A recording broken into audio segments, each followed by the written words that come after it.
You remarried an old man, huh? What? What? What are you talking about? Wow, you've really lost your taste. You should have just stayed with me. Ha! Encountering my ex-husband after years, he greeted me with a smug grin, igniting an awkward silence. Oblivious to the tension his words caused, he continued to exude arrogance. It was clear he hadn't grasped the extent of his absurdity. Then karma made its grand entrance. I savored the moment as his expression paled, finally catching up to him. My name is Olivia Harper, age 28. I married the man I thought was the love of my life, and it's only been a year since our wedding. Yet I find myself contemplating divorce. My husband Jackson is 30 years old and works for a client company, a place where our paths frequently crossed as we both managed the same account. Initially, our conversations revolved around work, but soon we discovered a shared passion for the same band, and our relationship blossomed from there. Jackson's dedication to his job was admirable, and our ability to reconcile swiftly after arguments was a strength of ours. I had faith that our bond would endure the transition into marriage. However, once we exchanged vows, everything changed. The affectionate and caring Jackson I knew transformed into a controlling figure. The shift in his demeanor became apparent shortly after our wedding. On a typical evening returning home from work, I found him already there, engrossed in his phone. Normally, I would be met with a warm greeting, but that day felt different. Despite my cheerful "I'm home," he remained silent, consumed by his screen. Did he not hear me? I thought, my voice rising slightly. Jackson, I'm home. Sorry I'm late. I'll make dinner right away. Shut up. You're the one who's late. You're worthless. His words pierced the air, leaving me frozen in disbelief. What? What, Jackson? You're my wife, and you come home later than me? Are you crazy? I stammered. I'm sorry, I had to work late today. I offered. Work late? That's your fault for being competent. Don't make excuses. It's annoying. I don't know what to say. Despite our past arguments, never had he called me worthless. It took me a moment to register the gravity of his words. From that day on, criticism became his unwelcome companion. This is bland. You can't even cook. You're a failure as a wife. I married you, so be a better wife. His harsh remarks echoed with each meal. Initially, I attempted to defend myself, but it only fueled his anger. What did you just say? That's why I'm also working and doing housework. If you're going to complain, you can help a little. Don't joke with me. You're the wife, and I'm the husband. Housework is all your work, he retorted, dismissing my plea for mutual respect. But we are a married couple, right? Shouldn't we support each other? I ventured, hoping to reason with him. Are you stupid? You should be grateful you even got to marry me, he retorted dismissively. That's not fair. You just need to listen to me and do your job. Got it? His words cut deep, shattering any illusion of the loving Jackson I once knew. Perhaps he had been wearing a mask all along, and this was his true self unmasked. Despite the turmoil, divorce wasn't a viable option. We had just begun our journey as husband and wife, so I endured. A year passed, yet nothing changed. I remained confined to the role of a servant, fulfilling my husband's every whim.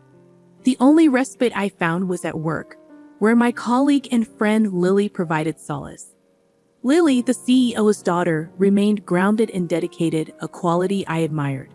Our lunches together became my sanctuary amidst the chaos of my marriage. While we were eating, Lily suddenly begins to speak. Hey, Olivia, guess what? I'm dating that guy I told you about. Really? That's great. Thanks to you for listening to me and giving advice. Really, thank you so much. I respond gratefully. I didn't do anything. You did it all yourself, Lily, she insists modestly. Now why, if you hadn't encouraged me, I wouldn't have even contacted him, I insist. Seeing her blush and speak so happily warms my heart. Really, I am so happy for you, I express sincerely, before she redirects the conversation towards me. What about you, Olivia? Are you okay? She asks, her concern evident. Okay?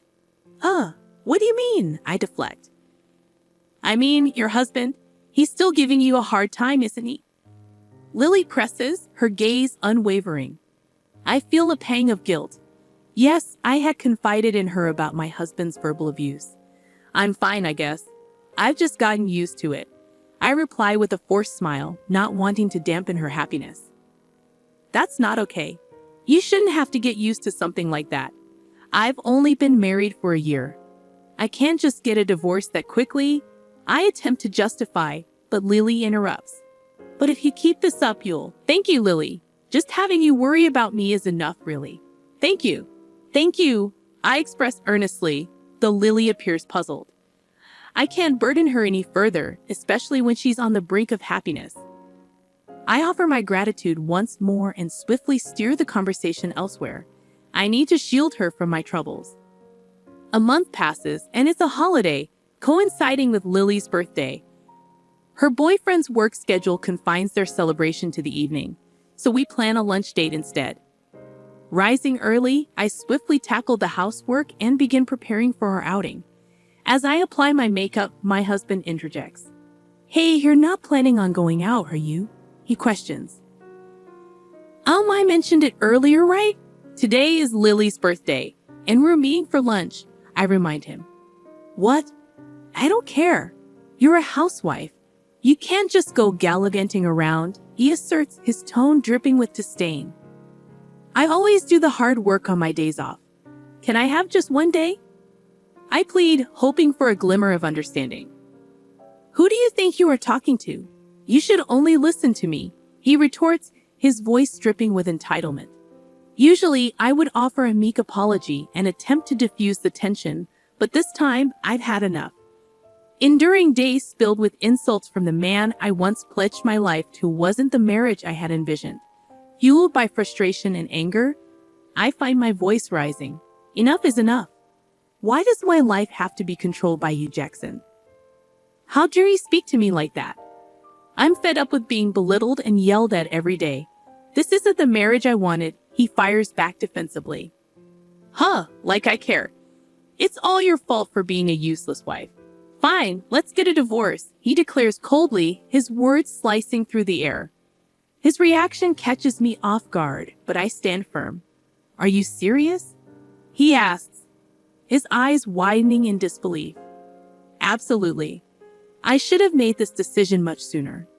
I hesitated because we were newlyweds, but that doesn't matter now.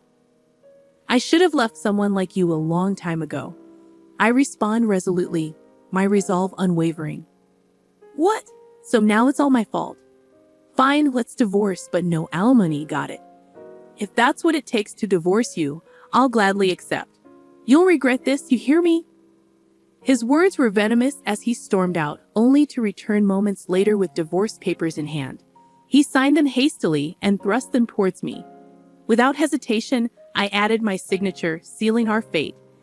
And just like that, we were officially divorced. In the aftermath, I found solace in a temporary apartment near my workplace while I searched for a new permanent residence. Only Lily and my trusted boss, Anderson, were privy to the details of my situation. Finally, I began to reclaim some semblance of control over my life. Years passed, marked by significant changes following my divorce. My ex-husband's incessant attempts at contact nearly shattered my faith in humanity.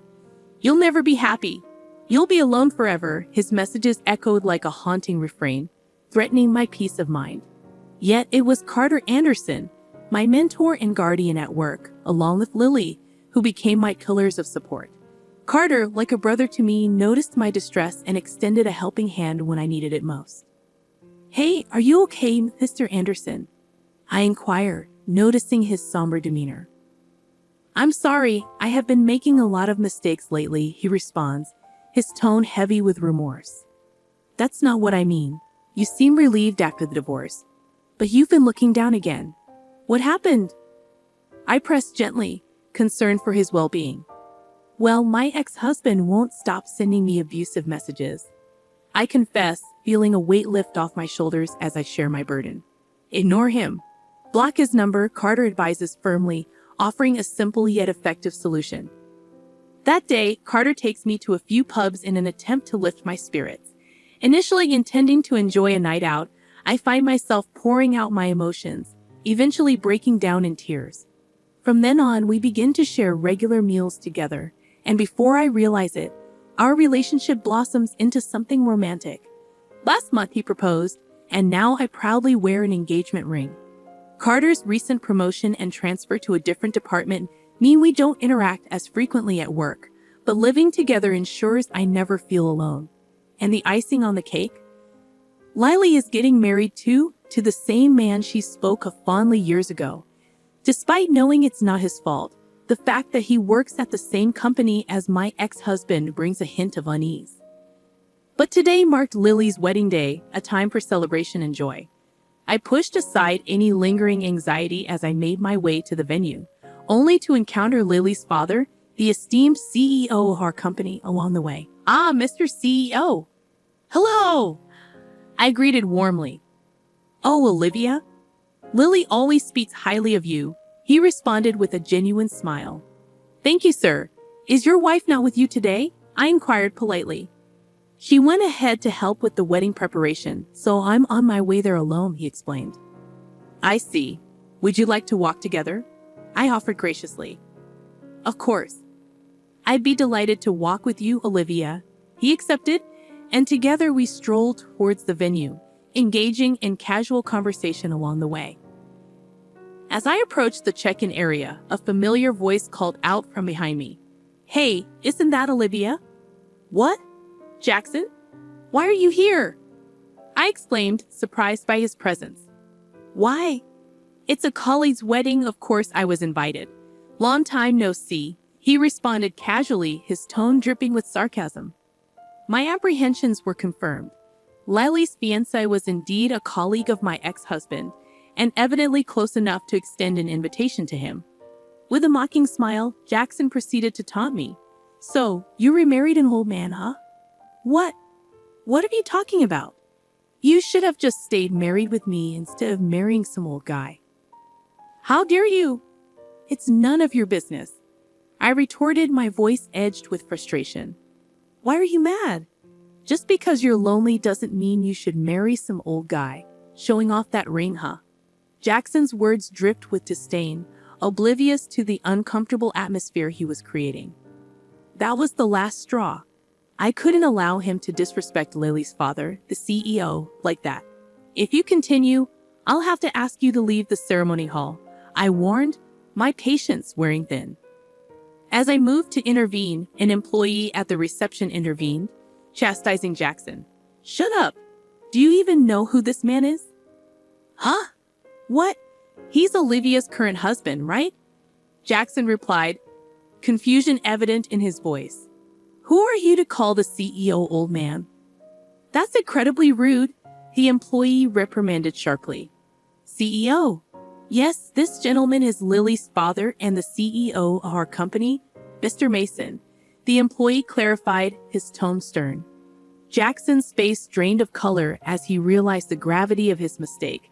"No man is so lucky," he muttered, his embarrassment palpable. Approaching my ex-husband with a relaxed smile, the CEO extended his hand. "Nice to meet you. You're Olivia's ex-husband, right?" "Ah, yes, I am. We have been doing business with your company for a while," Jackson replied, his demeanor noticeably subdued. "Just so you know, I am the CEO," Mr. Mason stated firmly, his tone carrying a weight of authority. "I'm sorry, I didn't know," Jackson muttered, his voice tinged with apprehension. "Don't worry about it. I was just about to end our business relationship with your company," Mr. Mason continued, his expression unreadable. "What? Wait, that would be a problem for us," Jackson interjected hastily, panic evident in his voice. The prospect of losing a major deal due to his actions threatened his standing within the company. Stammering, Jackson pleaded with the CEO, realizing the dire consequences of his actions. As the gravity of the situation sank in, he lowered his head, his face draining of color. However, I knew from Lily that the CEO was resolute in his decisions. Unmoved by my ex-husband's desperate excuses, Mr. Mason finally spoke up. "Enough. This happened because of your inappropriate behavior. Not only did you insult me, but you also hurt Olivia, who you have divorced. I cannot continue doing business with a company that employs someone like you. What about my position? Jackson stuttered, his desperation palpable. Your position? I couldn't care less. We won't be inconvenienced at all by severing ties with your company, Mr. Mason declared, his tone final. To be frank, we have the upper hand. There are plenty of companies that want to do business with us. You can't be serious, Jackson protested, attempting to salvage the situation. Moreover, your colleague Lily's fiancé, we're thinking of poaching him to groom him as the next CEO. So there is absolutely no downside for us. Why would you go to such lengths for Olivia? Mr. Mason countered, his tone unwavering. Olivia is the only person who treated my daughter like a normal person. Most employees limit their interactions with the CEO's daughter, Mr. Mason continued, his voice softening with sincerity. Olivia didn't care about that and became good friends with Lily. Thanks to her, my daughter could be at ease in the company. I've often heard my daughter say, I'm grateful to Olivia. I had no idea anyone who hurt someone my daughter is grateful to won't be forgiven by me. Mr. Mason concluded, his words carrying a weight of finality.